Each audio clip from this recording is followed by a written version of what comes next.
Freddie Aguilar, born Ferdinand Pascual Aguilar on February 5, 1953, in Santo Tomas, Isabela, was a celebrated Filipino musician and singer-songwriter. He is widely recognized as one of the foremost figures in original Filipino music, OPM. Aguilar's influence on Filipino music was monumental, especially through his internationally acclaimed song Anak. The track became a timeless anthem, selling an estimated 33 million copies globally, making it the top-selling music record in Philippine history. It was also translated into 51 languages. Another significant contribution was his passionate rendition of Bayan Ko, which turned into a rallying cry for Filipinos during the 1986 People Power Revolution against President Ferdinand Marcos. Aguilar was deeply linked to the rise of Pinoy rock. Net worth. Freddie Aguilar's net worth is estimated to be between $1 million and $3 million as of 2025. While he might not be among the wealthiest celebrities in the Philippines, his success in the music industry has ensured a comfortable life for him and his family. The bulk of his income comes from royalties, concert performances, music sales, and occasional television appearances. His hit song, Anak, alone has been translated into more than 20 languages and covered by over 100 artists worldwide, generating significant royalties over the decades. It remains one of the most commercially successful Filipino songs of all time. Aguilar's other iconic songs, including Bayan Ko, Magdalena, and Estudiant Blues, continue to enjoy frequent airplay and generate additional revenue. In addition to music, Aguilar also ventured into politics and public service, briefly increasing his visibility and income during those periods. His influence and continued popularity helped sustain his financial standing. Beginnings and early influences. From a young age, Aguilar showed a passion for music, writing his own songs at just 14. Initially, he pursued a course in electrical engineering at the Guzman Institute of Technology, but eventually left his studies behind to follow his musical aspirations. At 18, he left his family home, opting to live independently and perform as a street and bar musician. By the age of 20, he was already gracing local stages. 5 years after leaving college, he reflected on his life choices and channeled his realizations into creating Anak, a song that would later change his life and impact millions. Personal life and controversies. In 1978, Aguilar married Josephine Quipo. Together, they had 4 children, Megan, Jonan, Isabela, and Jericho. In 2013, Aguilar made headlines when he publicly revealed a romantic relationship with 16-year-old Jovi Gatchal, a Muslim girl later known as Siti Mariam. The announcement was met with public criticism, but Aguilar defended the relationship, stating that they planned to marry and have children.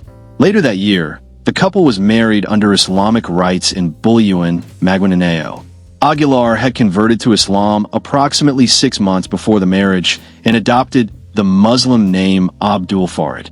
On January 3, 2018, tragedy struck when Aguilar's home in North Fairview, Quezon City, caught fire.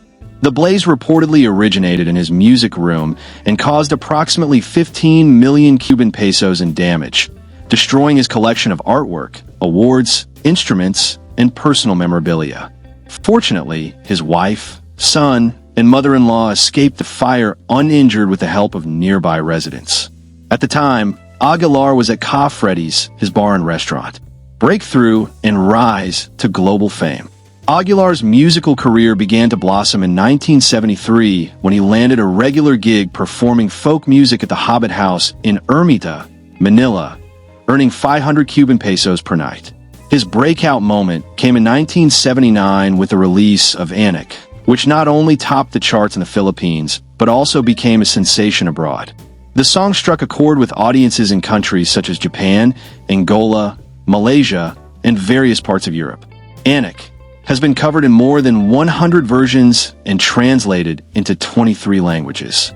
By the early 1980s, Billboard ranked the song as the second biggest world hit of the decade, with Aguilar recognized as the second highest-selling artist in Europe in 1981. As of 2006, No other Philippine record had surpassed its success. Music with a mission, social and political advocacy. Long before Bayan Ko became associated with political resistance, Aguilar was already crafting songs that tackled pressing social issues. His album, Magdalena, featured narratives about poverty-driven prostitution and conflict in Mindanao. Other tracks dealt with themes such as injustice, economic disparity, and critiques of international superpowers like the US and the former Soviet Union. In the years following the success of Anak, Aguilar's work took on a more defiant tone. He used his music to critique the Marcos dictatorship and highlight the struggles of everyday Filipinos. Songs like Katarungan, Justice, Pangako, Promise, and Luzviminda, an acronym for Luzon, Visayas, and Mindanao, gave voice to the oppressed and called for national awakening. Many of these songs were banned from traditional media due to their critical content. The role of Bayan Ko in national awakening. Aguilar recorded Bayan Ko in 1978 as a patriotic gesture intended to reignite a sense of national identity.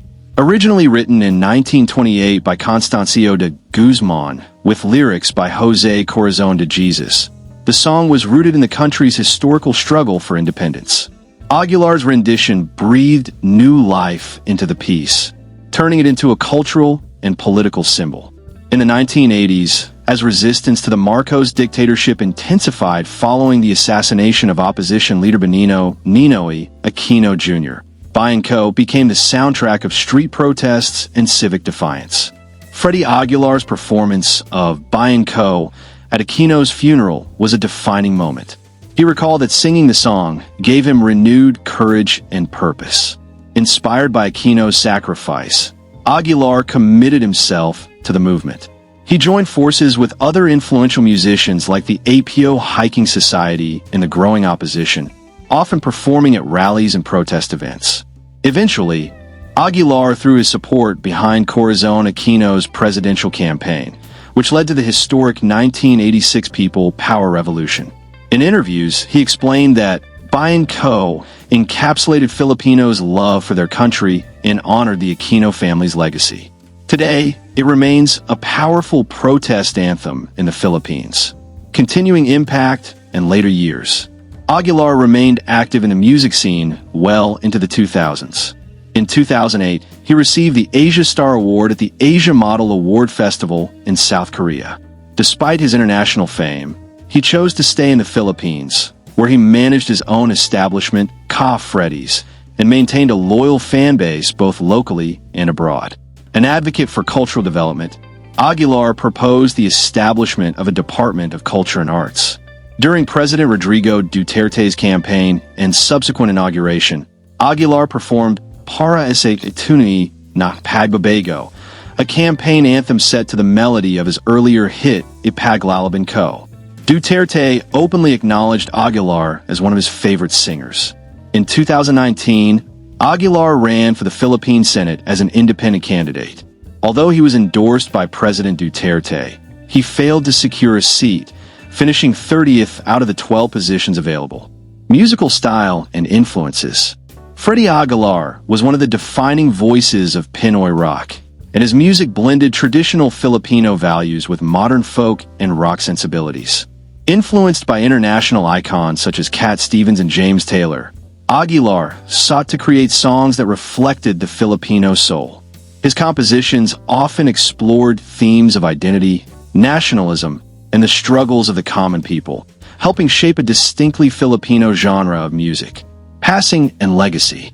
Freddie Aguilar passed away on May 27, 2025, at the age of 72. He died at the Philippine Heart Center in Quezon City, leaving behind a powerful legacy as one of the Philippines' most iconic musicians.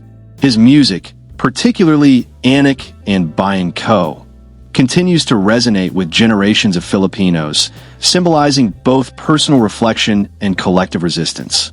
Aguilar's journey from a rebellious youth to a national cultural icon shows the power of music to inspire change and evoke deep emotions.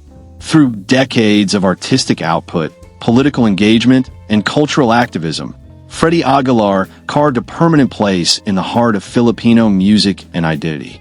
Rest in peace, Freddie Aguilar. Thank you for watching and kindly subscribe, like, and share.